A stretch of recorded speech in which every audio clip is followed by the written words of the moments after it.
चलिए जी, हम आज रिवीजन करेंगे prohibition of insider trading regulation का, जिसको शॉर्ट में पीआईटी रेगुलेशंस भी बोला जाता है। रेगुलेशंस आए थे 2015 में। ऑब्जेक्टिव होगा कॉन्फिडेंस ऑन फियर गोन। कोशिश की जाएगी कि प्रोहिबिशन इनसाइडर ट्रेडिंग रेगुलेशन का सारा कंटेंट रिवाइज किया जाए, लेकिन in a very speedily and fastest manner. So within 30 minutes हम इस पूरे चैप्टर का क्रक्स सहित सारे टॉपिक्स लगभग क्या करेंगे, रिवाइज करेंगे। आपको बस डटे और जुड़े रहना है। सबसे पहली चीज मैं बता देती हूँ, इस चैप्टर का मोस्ट इंपॉर्टेंट टॉपिक क्या है। जनरली रेगुलेशंस होते हैं, लेकिन इस चैप्टर का मोस्ट इंपॉर्टेंट टॉपिक पेनल्टी है। अब पेनल्टी की अगर हम बात करें तो यहाँ पे जो पेनल्टी दी गई है वो दी गई है section number 15G of SEBI act 1992। Crores में पेनल्टीज है, तो पेनल्टी वाला जो टॉपिक है वो काफी ज्यादा इंपॉर्टेंट है। 3 इंपॉर्टेंट टॉपिक बता देती हूँ, वो कौन कौन से हैं। इनसाइडर ट्रेडिंग वाले चैप्टर में से 3 इंपॉर्टेंट टॉपिक है। सबसे पहली चीज इनसाइडर की डेफिनेशन, दूसरी यूपीएसआई के बेसिस पर केस स्टडी, और तीसरा रेगुलेशन नंबर 5 जो कि आपका ट्रेडिंग प्लान है। ये 3 ऐसे टॉपिक है जो मोस्ट इंपॉर्टेंट टॉपिक है। 2 तरीके के क्वेश्चंस यहाँ से आते हैं। एक होता है डायरेक्ट क्वेश्चन डेफिनेशन से आ सकता है। इनडायरेक्ट क्वेश्चन केस स्टडी के फॉर्म में आपका जो पूछा जा सकता है वो पूछा जा सकता है यूपीएसआई से। अनपब्लिश प्राइस सेंसिटिव इन्फॉर्मेशन से केस स्टडी फॉर्म में क्वेश्चन आ सकता है। अब हम अपने रिविजन को थोड़ा सा और आगे बढ़ाते हैं और हम बात करते हैं इनसाइडर ट्रेडिंग की। तो इनसाइडर ट्रेडिंग की अगर हम बात करें तो इनसाइडर ट्रेडिंग का मतलब ये है कि अगर कभी भी किसी कंपनी की सिक्योरिटीज में डील किया जा रहा है और किसके बेसिस पर डील किया जा रहा है। डील की डेफिनेशन बहुत बड़ी है। डील का मतलब बाय भी हो सकता है, सेल हो सकता है, agree to buy, agree to sell. Deal किया जा रहा है वो भी किसके बेसिस पर, अनपब्लिश प्राइस सेंसिटिव इन्फॉर्मेशन। इसका थोड़ा सा मैं ब्रीफ ओवरव्यू दे देती हूँ। बेसिकली अगर हम इन्फॉर्मेशन की बात करें तो 2 तरीके की होती है, एक पॉजिटिव और एक नेगेटिव। उसी के साथ पब्लिशिंग के बेसिस पर अगर हम बात करें, पब्लिश्ड हो सकती है, अनपब्लिश्ड हो सकती है। वहीं अगर कोई ऐसी इन्फॉर्मेशन जो कंपनी से कनेक्टेड है और प्राइस सेंसिटिव है, प्राइस सेंसिटिव का मतलब एक ऐसी इन्फॉर्मेशन जिससे सिक्योरिटीज के प्राइस डायरेक्टली हार्म होता है, या तो अप या तो डाउन। अगर इन्फॉर्मेशन पॉजिटिव है तो सिक्योरिटीज के प्राइस अप होंगे, डाउन है तो नेगेटिव है तो डाउन होंगे। It means it directly affect the price of securities. That information is known as price sensitive information. अब मुद्दा ये उठता है, क्या वो इन्फॉर्मेशन अगर पब्लिश्ड है तो कोई प्रॉब्लम ही नहीं है, लेकिन कई बार कंपनी के जो इंटरनल्स इंसाइडर्स होते हैं वो on the basis of UPSI trading जब करते हैं तो उससे बोला जाता है इनसाइडर ट्रेडिंग। अब यहाँ पे जो सेबी की पूरी कोशिश है वो इनसाइडर ट्रेडिंग पर रोक लगाने की है।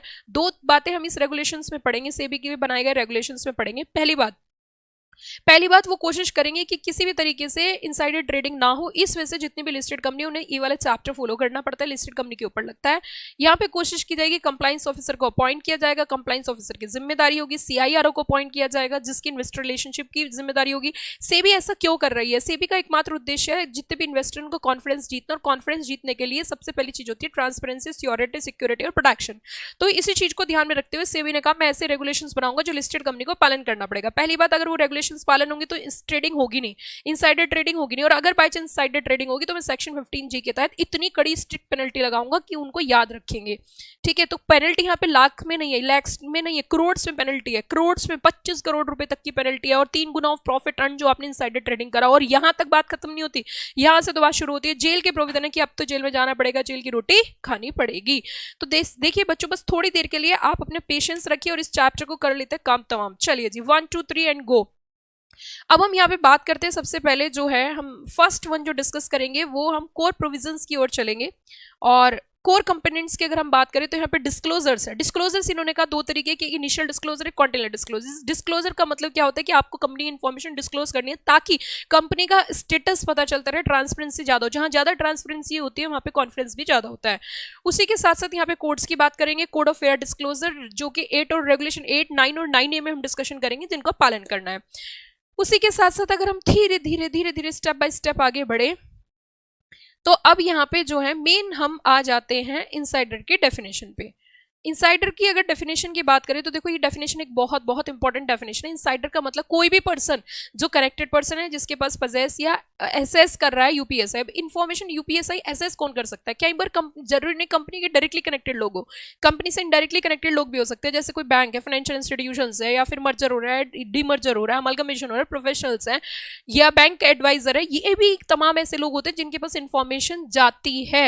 तो मुद्दा ये उठता है कि इनसाइडर की डेफिनेशन इन्होंने ब्रॉड स्कोप दिया। इसमें इन्होंने बोला कि कनेक्टेड पर्सन तो आएंगे। कनेक्टेड पर्सन की अगर डेफिनेशन की हम बात करें तो कनेक्टेड पर्सन में जो इन्होंने कवर किया है, जो कंपनी के साथ एसोसिएटेड है डायरेक्टली इनडायरेक्टली पिछले 6 महीने में, प्लस जिनके साथ फ्रीक्वेंट कम्युनिकेशन हुआ है, फिड्यूशियरी पोजीशन पे, होल्ड एनी पोजीशन टेम्परेरी और परमानेंट, और वो अलाउ है यूपीएसआई एसेस करने के लिए। एक्सटर्नल लोगों को भी कवर किया, कंसल्टेंट है, ऑडिटर है, लीगल एडवाइजर है और बैंकर है, इन तमाम लोगों को भी कवर किया गया। अब person deem to be connected मान लिए जाएंगे, immediate relative of connected person, has मतलब होल्डिंग एसोसिएट सब्सिडरी। थोड़ा स्पीडली ब्रश अप है क्योंकि इसका ऑब्जेक्ट यही है, एग्जाम ओरिएंटेड रिवीजन है। आपका जिस दिन एग्जाम हो उस दिन से पहले आप इस वीडियो को देखना, आपका सारा कॉन्सेप्ट क्लियर हो जाएगा। इंटरमीडियरीज जैसे कि merchant banker, debenture trustee, depository, DP, these are the intermediaries, ये भी इसमें कवर किए गए। इन्वेस्टमेंट कंपनी, ट्रस्टी, एएमसी वगैरह कवर किए गए। ऑफिशियल स्टॉक एक्सचेंज, उनके पास भी इंफॉर्मेशन जाती है, वो भी इसमें कवर किए गए। पता चला जो जो जो जो क्या कर रहे हैं, इनसाइड ट्रेडिंग को रोक रहे हैं, वही उसमें लिप्त हो गए, तो इसीलिए इन्होंने स्टॉक एक्सचेंज को भी कवर किया, उसके ऑफिशियल्स को कवर किया। ट्रस्टी और director of mutual fund, director employee of PFI, employer of the self regulatory persons. It means अगर हम बात करें तो इनसाइडर की डेफिनेशन बहुत बड़ी दी गई। इमीडिएट रिलेटिव की सुन लीजिए। इमीडिएट रिलेटिव में इन्होंने कवर किया स्पाउस को, पेरेंट को, सिबलिंग को, चाइल्ड को, या फिर कोई भी उनके ऊपर फाइनेंशियली डिपेंडेंट है। अब थोड़ा सा हम आगे चलते हैं और मानते हैं क्या स्पाउस जो है उसको भी प्रिज्यूम कर लिया जाएगा टू बी इमीडिएट रिलेटिव। अब हम धीरे धीरे स्टेप बाय स्टेप आगे बढ़ेंगे और हम सबसे पहली यूपीएसआई की बात करते हैं, जो कि आपके एग्जाम में केस स्टडी आ सकती है कि यूपीएसआई का मतलब क्या है, what do you mean by the UPSI. तो देखो यूपीएसआई इज एक ऐसी इंफॉर्मेशन जो मार्केट में पब्लिश नहीं हुई, इसीलिए इसे बोलते हैं यूपीएसआई। आप सुनो, this is not generally available in the market and it materially affect the price of the securities, that is known as UPSI. क्या क्या हो सकते हैं, इसके ऊपर एग्जाम में केस स्टडी आती है। क्या क्या हो सकते हैं, देखो कंपनी के जितने भी फाइनेंशियल रिजल्ट्स डिस्क्लोज होते हैं, जितने भी कंपनी के फाइनेंशियल रिजल्ट्स डिस्क्लोज होते हैं वो भी यूपीएसआई में कवर किए जाते हैं। डिविडेंड का डिक्लेरेशन पॉजिटिव इंफॉर्मेशन है, ठीक है। चेंज इन कैपिटल स्ट्रक्चर, किसी भी तरीके से कंपनी का जो स्ट्रक्चर है उसको अगर चेंज कर रहे हैं तो वो इसमें कवर हो जाता है। चेंज इन कैपिटल स्ट्रक्चर जैसे कि मर्जर, बायबैक है, नई कैपिटल इंक्रीज कर रहे हो, मर्जर, डीमर्जर, किसी कंपनी के साथ मर्ज हो रहा है, एक्विजिशन हो रहा है, डीमर्जर हो रहा है, डीलिस्टिंग हो रही है, डिस्पोजल हो रहा है, एक्सपेंशन हो रहा है, एक्स कंपनी वाई कंपनी को एक्वायर कर रही है, इट मींस यहाँ पे एक्विजिशन हो रहा है, इट्स पॉजिटिव इन्फॉर्मेशन। क्या हो सकता है, पॉजिटिव इन्फॉर्मेशन के केस में बच्चों पूरे चांसेस हैं कि पॉजिटिव इन्फॉर्मेशन है, जैसी मार्केट में पब्लिश होगी सिक्योरिटीज के प्राइस एनहेंस होंगे। ओके, सो ये भी एक प्राइस सेंसिटिव इंफॉर्मेशन, इस चैप्टर का मोस्ट इंपॉर्टेंट टॉपिक है तो ये है, ठीक है। उसी के साथ चेंज इन केएमपी। अब मैं आपके सामने एक एग्जांपल रखती हूँ, मान के चलिए एक्स लिमिटेड का केएमपी था। केएमपी मतलब जैसे कि मैंने कहा कंपनी का सीएफओ, तो सीएफओ ने रेजिग्नेशन दे दिया, जल्दी रिप्लाई करके बताओ क्या ये प्राइस सेंसिटिव इन्फॉर्मेशन है। कंपनी के सीएफओ ने रेजिग्नेशन दे दिया, क्या ये प्राइस सेंसिटिव इन्फॉर्मेशन, जल्दी बताना, फटाफट बताना, रिप्लाई करना जल्दी से। Yes of course it's a price sensitive information because change in KMP, KMP की डेफिनेशन में सीएफओ आता है। कंपनी के मैनेजिंग डायरेक्टर ने रेजिग्नेशन दे दिया, क्या ये price sensitive information, answer is yes, ये कंपनी से एक ऐसी इन्फॉर्मेशन जिससे सिक्योरिटीज के प्राइस डायरेक्टली इफेक्ट हो सकता है। ओके, अब थोड़ा सा आगे बढ़ता है। इट मींस ये नहीं है, इनके अलावा कुछ और भी इन्फॉर्मेशन हो सकती है, जैसे आरबीआई ने रेपो रेट इंक्रीज कर दिया, उसकी वजह से बैंक के रेट भी इंक्रीज होगी, क्या ये price sensitive information, answer is no, क्योंकि जब आरबीआई ने रेट इंक्रीज किया होगा directly effect the price of the bank, तो यहाँ पे सिंपल सी बात है ये प्राइस सेंसिटिव नहीं है, क्योंकि ये इन्फॉर्मेशन जनरली सबके पास अवेलेबल है। This is not a price sensitive information. Okay, got the point everybody. Okay, अब सुनो, कंपनी के क्वार्टरली रिजल्ट्स आए और उसमें प्रॉफिट इंक्रीज हो गया, क्या ये price sensitive information, answer is yes, this is a price sensitive information actually. Okay, company ने अनाउंस किया कि हम मर्जर करने जा रहे हैं, this is a price sensitive information. So this a very important topic of this chapter. कुछ भी पढ़ना है नहीं पढ़ना, लेकिन ये टॉपिक आपको बेहद जरूरी है, बहुत जरूरी से पढ़ना है। अब थोड़ा सा हम धीरे धीरे स्टेप बाय स्टेप आगे की तरफ चलते हैं अगले टॉपिक की ओर। तो सुनना जरा बच्चों, ध्यान से सुनना, बिल्कुल प्यार से सुनते हुए अब हम रेगुलेशंस की तरफ चलेंगे और मैं सारे रेगुलेशन आपके टिप्स पे कर दूंगी। बस आपको थोड़ी सी देर जो है आपको पेशेंस रखने हैं, थोड़ी सी देर पेशेंस रखने हैं, ऑटोमेटिक क्लियर हो जाएगा। सो अगर हम बात करें अब रेगुलेशंस की, तो सबसे पहले हम चलते हैं बच्चों रेगुलेशन नंबर 3 में। रेगुलेशन नंबर 3 को मैं बिल्कुल प्यार से आपको समझा देती हूँ। सबसे पहली बात, अगर रेगुलेशन की बात करें तो रिस्ट्रिक्शन की बात कर रहे हैं। नो इनसाइडर शिल कम्युनिकेट। सबसे पहले इन्होंने इनसाइडर को बोला कि कोई भी इनसाइडर जो है ना वो कम्युनिकेट नहीं करेगा, प्रोवाइड नहीं करेगा, एक्सेस नहीं करेगा किसको, UPSI related to the company और it's listed, propose to be listed, ठीक है। लेकिन अब ऐसा हो नहीं सकता यार, इन्फॉर्मेशन किसी के साथ डिस्क्लोज ना करे, करनी तो पड़ती है लेजिटिमेट बिजनेस के लिए, परफॉर्मेंस ऑफ ड्यूटीज और डिस्चार्ज ऑफ लीगल ऑब्लिगेशन। आप सिर्फ इन्फॉर्मेशन अननेसेसरी किसी को भी कम्युनिकेट नहीं करोगे। इट मीन्स मैं बहुत सिंपल सी बात बता रही हूँ। इन्होंने कहा इंसाइडर में कौन कौन हो सकता है, मेरे साथ साथ चलना, डायरेक्टर है, एम्प्लॉई है, प्रमोटर है, ठीक है। कंपनी की सीक्रेट या प्राइस सेंसिटिव इन्फॉर्मेशन किसी को नहीं बता सकते जब तक कि वो पब्लिक ना हो जाए, सुन लीजिए, जब तक कि वो पब्लिक ना हो जाए, लेकिन बता सकते हैं अगर लेजिटिमेट पर्पस है, परफॉर्मेंस ड्यूटी है, डिस्चार्ज ऑफ लीगल ऑब्लिगेशन है। पहला पॉइंट खत्म। This is a 3-1। अब 3-2 की अगर हम बात करें, 3-2 जो है ना वो आउटसाइडर्स पे लगता है। कोई भी आउटसाइडर जबरदस्ती, कोई भी आउटसाइडर जबरदस्ती, सुन लीजिए, 3-2 की अगर मैं बात करूं, कोई भी आउटसाइडर जबरदस्ती क्या नहीं कर सकता। कम ऑन, जल्दी से बताना मुझे फटाफट से क्या कहना चाह रहा है। ये देखिए, इसी से करेंगे रिवाइज। 3-2 में इन्होंने बोला कोई भी आउटसाइडर जबरदस्ती नहीं कर सकता भैया। कंपनी से बोले एक्सटर्नल पार्टीज, एक कंपनी, एक कंपनी, एक कंपनी, एक कंपनी, मुझे जल्दी से क्या बता दे, प्राइस सेंसिटिव इन्फॉर्मेशन। 3-2 ने साफ मना कर दिया। 3-1 जो लगता है वो इनसाइडर्स पे लगता है, 3-2 जो लगता है वो आउटसाइडर्स पे लगता है। आउटसाइडर्स को बुलाइए भैया, आउटसाइडर की हाँ, तुम चाहकर भी कंपनी से किसी भी तरीके से सीक्रेट इन्फॉर्मेशन, यूपीएसआई इन्फॉर्मेशन की डिमांड नहीं कर सकते। ओके जी, ये था हमारा 3-2।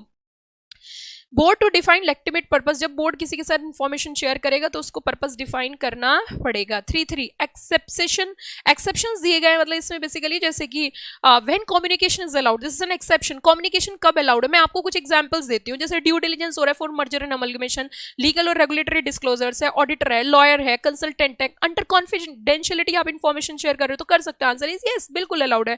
अब मैं धीरे धीरे बढ़ती हूँ, रेगुलेशन नंबर 3-4, बिल्कुल डिटेल में पढ़ा रही हूँ एक एक चीज, लेकिन बस ये कि कुदरत की दी हुई स्पीड बहुत अच्छी है मेरे पास, जय माता दी, तो उनका अपना आशीर्वाद है, इसीलिए मैं चीजों को बहुत जल्दी कन्वे कर देती हूँ, सिंपल तरीके से बहुत जल्दी जल्दी कन्वे कर रही हूँ। अगर मैं अपनी स्पीड अगर थोड़ी सी धीरे रखूँ तो सिंपल सी बात है, उसमें बहुत ज्यादा टाइम भी लग सकता है, लेकिन मैं एक एक चीज कवर कर रही हूँ, रेगुलेशन के पॉइंट्स भी बता रही हूँ। तो आगे अगर हम बढ़े, रेगुलेशन नंबर 3-4, इन्होंने कहे कंपनी, हाँ बताओ स्ट्रक्चर्ड डिजिटल डाटाबेस मेंटेन करना है। अब इसका मतलब क्या है, देखो सुनो मेरी एक बात सुनो, आप किसी को भी इंफॉर्मेशन शेयर करोगे, इसका कोई डाटाबेस ही नहीं है तुम्हारे पास, क्या रखना है, आप अगर किसी को यूपीएसआई शेयर कर रहे हो तो उसका डाटाबेस मेंटेन करो जी। कैसे, पेन नंबर रखो, रीजंस रखो, रिकॉर्ड रखो, मेंटेन करना है आपको, दिस इज अ प्रिजर्व। अब वो कितने दिन प्रिजर्व करना है, 8 साल। खत्म हो गया, खत्म हो गया बच्चों यहाँ पे। अब हम थोड़ा सा आगे चले, अगर हम थोड़ा सा आगे चले, अब अगर हम थोड़ा धीरे धीरे स्टेप बाय आगे चले तो रेगुलेशन नंबर 4 में चलते हैं, ठीक है। एंड रेगुलेशन नंबर 4 जो है ना, इसका कोर एरिया है रेगुलेशन 4, क्योंकि हमने आपको ना टेबल दे रखी है, टेबल से ही रिवाइज करना है, एग्जाम ओरिएंटेड है, एग्जाम ओरिएंटेड टेबल के थ्रू रिवाइज करना है। रेगुलेशन नंबर 4 जो है वो कोर एरिया मतलब फोकस करता है। इसने तो साफ इनकार कर दिया, रेगुलेशन नंबर 4 ने तो साफ इनकार कर दिया कि भैया आप ट्रेडिंग नहीं कर सकते, this is the main area, this is the core area, trading ही नहीं कर सकते किस पे, यूपीएसआई पे। कोर प्रोहिबिशन है, no trading while in position of UPSI, presumption of motive apply, trade prohibited है। अब इसमें क्या क्या चीजें कवर की गई, कोई भी इनसाइडर अगर कंपनी की सीक्रेट यूपीएसआई जानता है तो वो उस कंपनी के शेयर्स ये बाय सेल नहीं कर सकता। सुन लीजिए, कोई बाय सेल नहीं कर सकता, ये इसने साफ इनकार किया है कि आप बाय सेल कर ही नहीं सकते, ठीक है। उसी के साथ साथ इन्होंने कहा ऐसे कौन से केसेस हैं जहां पे यूपीएसआई कंसिडर नहीं की जाएगी, मैं बता देती हूँ, इसके कुछ एक्सेप्शन देख लीजिए। इसके एक्सेप्शंस आपके दिए, inter se transfer, trading pursuant to statutory regulatory bodies के कहने पे, ईसोप एक्साइज कर रहे हो, ऑफ मार्केट ट्रांसफर कर रहे हो, चाइनीज वॉल पॉलिसी का प्लान कर रहे हो, ट्रेडिंग प्लान के थ्रू ट्रेड कर रहे हो, ठीक है। ये सारी चीजें जो है इनके ऊपर ये प्रोविजन लागू नहीं होता, ये प्रोविजन लागू नहीं होता। ये था हमारा रेगुलेशन नंबर 4 जो कि मैंने आपको क्लियर कर दिया कि यूपीएसआई नहीं आप शेयर कर सकते। थोड़ा सा आगे बढ़ेंगे और हम बात करेंगे रेगुलेशन नंबर 5 की। रेगुलेशन नंबर 5 मेरे हिसाब से काफी इंपॉर्टेंट टॉपिक है। रेगुलेशन नंबर 5 में ट्रेडिंग प्लान की बात हुई है। Now what do mean by the trading plan, trading plan actual में होता क्या है। अगर ट्रेडिंग प्लान की हम बात करें तो ट्रेडिंग प्लान क्या कहना चाह रहे हैं, मतलब ट्रेडिंग प्लान का क्या ऑब्जेक्ट है, तो वो जरा सुन लीजिए। आपका जो अगर एक फॉर्मुलेशन है, pre decided schedule for trade by Insiders, Insiders क्या कर रहे हैं, एक सबमिट कर रहे हैं pre declare trading plan compliance officer के पास, कंप्लायंस ऑफिसर स्टॉक एक्सचेंज के पास, ठीक है। फिर अगर रेगुलेशन नंबर 5(2) की बात करें तो इसको भी हम पूरा टेबल से ही रिवाइज कर लेते हैं।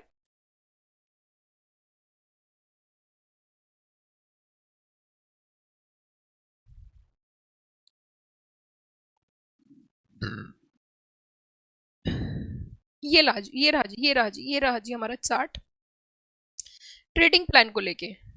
रेगुलेशन नंबर 5 में इन्होंने साफ साफ बोला insider can submit plan in advance for trading. Approval किसकी लेनी पड़ेगी, कंप्लायंस ऑफिसर की, आपको कंप्लायंस ऑफिसर से अप्रूव कराना पड़ेगा।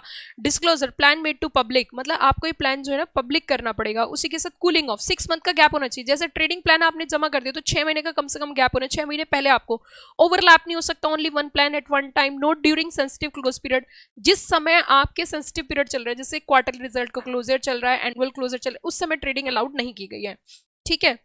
मस्ट फॉलो वंस अप्रूव्ड, एक बार आपने डाल दिया तो अब आपको फॉलो करना पड़ेगा, ठीक है बच्चों, अब उसी के साथ साथ अगर मैं आपके साथ चलूं तो हम चलेंगे रेगुलेशन नंबर 7 की ओर। तो रेगुलेशन नंबर 7 की अगर हम बात करें तो 7 भी बड़ा सिंपल सा है। रेगुलेशन नंबर 7 की अगर बात करें तो रेगुलेशन नंबर 7 बड़ा ही सिंपल है, तो इसकी भी हम टेबल से ही रिवाइज करेंगे।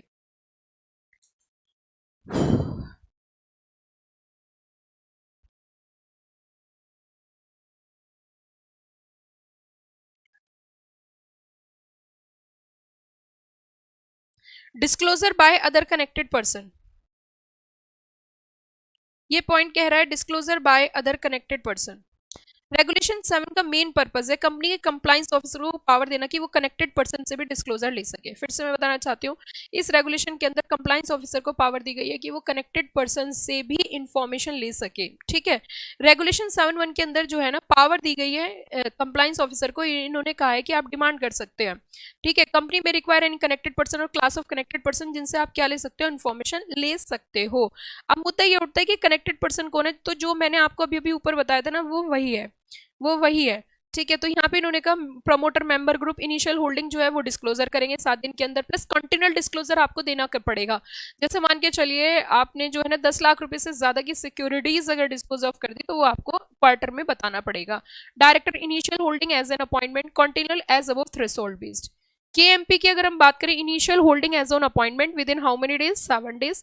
Designated person continual basis, other connected person holding trade as required by the company discretionary. अब हम बात करेंगे यहाँ पे इंसेंटिव की, ये भी बड़ा मजेदार प्रोविजन है, आप जरा पढ़ना इसे, ये क्या कहना चाह रहा है। इंसेंटिव्स की अगर हम बात करें, इंसेंटिव क्या कहना चाह रहा है, ये इंसेंटिव किसको और किस तरीके के इंसेंटिव्स की बात कर रहा है। तो अब देख लीजिए जरा, थोड़ा सा इंसेंटिव के बारे में समझते हैं। इन्फॉर्मेंट कौन है, सेबी ने ना एक स्कीम निकाली कि भैया कोई भी अगर हमें इनसाइडर इंफॉर्मेशन, कंपनी की इनसाइडर इंफॉर्मेशन हमें देगा तो हम उसे रिवार्ड करेंगे। अब मुद्दा यह है कि मान चलो मुझे कंपनी इंटरनल इन्फॉर्मेशन पता है, मैं उसी कंपनी में जॉब करती हूँ और मैंने वो इन्फॉर्मेशन सेबी को बता दी, तो कंपनी तो मेरे अगेंस्ट एक्शन लेगी। उसने कहा नहीं, इस व्यक्ति की जानकारी गुप्त रखी जाएगी, इस व्यक्ति का नाम किसी को एक्सेस नहीं कराया जाएगा, डिस्क्लोजर्स नहीं देंगे, सब कुछ यहाँ पे जो है वो सीक्रेट रहेगा। प्लस ऐसा नहीं है कि आपने सेबी को इन्फॉर्मेशन दी और सेबी तुरंत आपको 1 करोड़ का इनाम दे देगी, ऐसा नहीं है। सेबी के पास इन्फॉर्मेशन जब सबमिट की जाएगी उसके बाद सेबी सेटिस्फाई होगी और एक्चुअल में वहां पे इनसाइडर ट्रेडिंग हुई है ये बात प्रूव हो जाएगी, तब आपको पैसे मिलेंगे। ऐसे तो कोई भी पागल बना देगा सेबी का। अच्छा, सेबी भी इस बात को लेके सेबी बड़ी खुश है। सेबी पता क्यों खुश है, मैं बता देती हूँ सेबी क्यों खुश है। सेबी ने ये सिस्टम क्यों बनाया, रिवार्ड देने की बात क्यों, जी ललचाए रहा ना जाए, ऐसा क्यों किया, मैं बताती हूँ ऐसा क्यों किया। सेबी ने इसलिए किया क्योंकि उसके पास पावर है 25 करोड़ रुपए तक की पेनल्टी इंपोज करने की। वो 1 करोड़ रुपए अगर दे भी देगी तो कौन सी बड़ी बात है। अब मुद्दा ये उठता है इन्फॉर्मेंट कौन हो सकता है, कोई भी हो सकता है जो कंपनी से करेक्टेड पर्सन है, कंपनी से करेक्टेड पर्सन नहीं है, बाहर वाला जिसके पास इन्फॉर्मेशन है और जिसकी बात 100% सही है। विसल ब्लोअर कॉन्सेप्ट भी बोलते हैं, एनकरेजमेंट होता है इससे इन्फॉर्मेंट्स को। तो ये था हमारा 7B, जिसके अंदर सेबी पर्सनल अपीयरेंस या आइडेंटिटी आप बताया जाता है, आपकी आइडेंटिटी रिवील नहीं की जाएगी। ठीक है, और उसी के साथ सेबी इवैल्यूएट करेगी इन्फॉर्मेशन को, इवैल्यूएट करने के बाद ही डिसीजन लेगी। कॉन्फिडेंशियल प्रोडक्शन दी जाएगी, reward system up to 1 crore rupees, up to 1 crore rupees. लेकिन अगर झूठे information, frivolous vexation information provide करी, फॉल्स इन्फॉर्मेशन प्रोवाइड की, तो इस तरीके के बेनिफिट्स नहीं होंगे। ठीक है बच्चों, फिर this is a regulation of 7B informant incentives. Filing of information, voluntary information disclose करनी है, वेरिफिकेशन होगा आइडेंटिटी, कॉन्फिडेंशियलिटी रहेगी, assessment of information, reward, recommendation और प्रोटेक्शन। अगर हम code of fair disclosure and conduct की बात करें, regulation 8 and 9 prohibition of insider trading regulations 2015। Regulation 8 कह रहा है code of fair disclosure schedule A, regulation number 9 code of conduct schedule B and सी। अगर हम बच्चों इसके रेगुलेशंस की बात करें तो एक बार हम पूरा इसका डिटेल ओवरव्यू ले लेते हैं। ये देखिए, ये रहा हमारा detail overview. Schedule B code of conduct fair reporting, annual compliance report compliance officer करेगा ओवरसाइट करने के लिए। दूसरा, information handling need to know basis होगी, ये नहीं कि आप किसी के साथ भी इंफॉर्मेशन शेयर करोगे और कोई भी इंफॉर्मेशन शेयर करोगे। ठीक है, ऑल डेजिग्नेटेड पर्सन और साथ में रहेगी कॉन्फिडेंशियलिटी। चाइनीज वॉल कॉन्सेप्ट क्या होता है कि कंपनी के टॉप मैनेजमेंट और जो लोअर मैनेजमेंट होता है उसके बीच में एक दीवार होती है ताकि इन्फॉर्मेशन इजीली एक्सेस ना हो। ठीक है, चाइनीज वॉल पॉलिसी उसे बोलते हैं।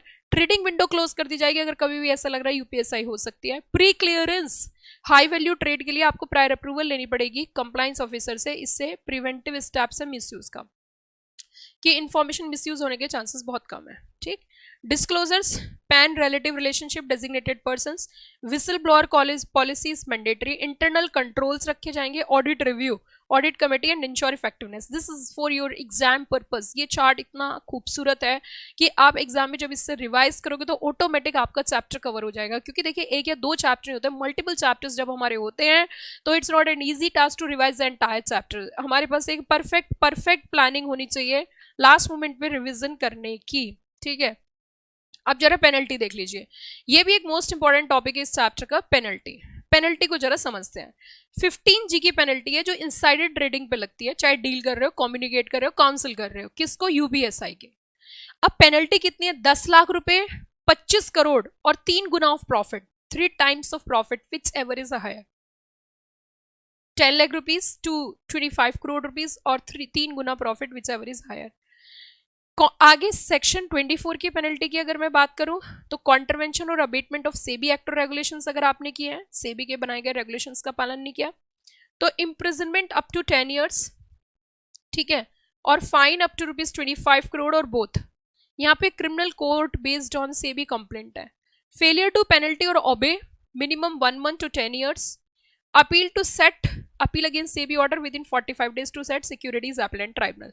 ये पेनल्टी भी आपको याद करनी है, जो कि बहुत बहुत बहुत ज्यादा इंपॉर्टेंट है, तो आपको ये लर्न जरूर करना है। What is the role of the company secretary, ये जरा हम समझते हैं कि कंपनी सेक्रेटरी का रोल क्या है। देखिए मैं आपको एक बात बता देती हूँ, अगर आपको सीएस एग्जाम पास करना है तो आपको 20 से 25 मिनट में एक चैप्टर रिवाइज करना होगा, क्योंकि एक पेपर से दूसरे पेपर के बीच में आपको अगर 20 चैप्टर रिवाइज करना है तो 20 मिनट का एवरेज टाइम होता है। तो उसी के पॉइंट ऑफ व्यू से आपका चैप्टर ओवरव्यू रिवाइज हो जाना चाहिए। सबसे पहले chart summary of company secretary compliance role की बात करें, framing code of fair disclosure, ये फेयर डिस्क्लोजर का पालन कंप्लाइंस ऑफिसर को ही कराना है। Disclosure, initial and continental disclosure maintain करने। Trading window clearance, trading window मतलब ये कहता है कि अगर ट्रेडिंग कर रहा है कंपनी में से कोई तो उससे पहले डिस्क्लोजर देना पड़ेगा, प्री क्लियरेंस लेना होगा। ट्रेडिंग प्लान अप्रूव कराया जाएगा और स्टॉक एक्सचेंज के पास सबमिट भी आप ही करोगे फॉर अप्रूवल, मतलब जो कंपनी के इंटरनल्स होते हैं उनको ये प्लान सबमिट जब करेंगे ट्रेडिंग प्लान तो कंप्लाइंस ऑफिसर के पास करेंगे और कंप्लाइंस ऑफिसर स्टॉक एक्सचेंज से अप्रूव कराएगा। Record keeping, disclosure UPSI database for 3 year, monitoring and supervising, confidentially, internal control, trading awareness और रिपोर्टिंग। ये था हमारा पूरा का पूरा चैप्टर जो कि मैंने आपको क्विक एंड फास्ट एंड फटाफट रिवीजन कराया। तो एग्जाम ओरिएंटेड है और इस तरीके की चीजें अगर आपको एग्जाम से पहले एक बार फिर से रिवाइज करनी है तो आप इसे कर सकते हो। तो यहाँ पे आके चैप्टर जो है कंप्लीट हो जाता है। Thank you.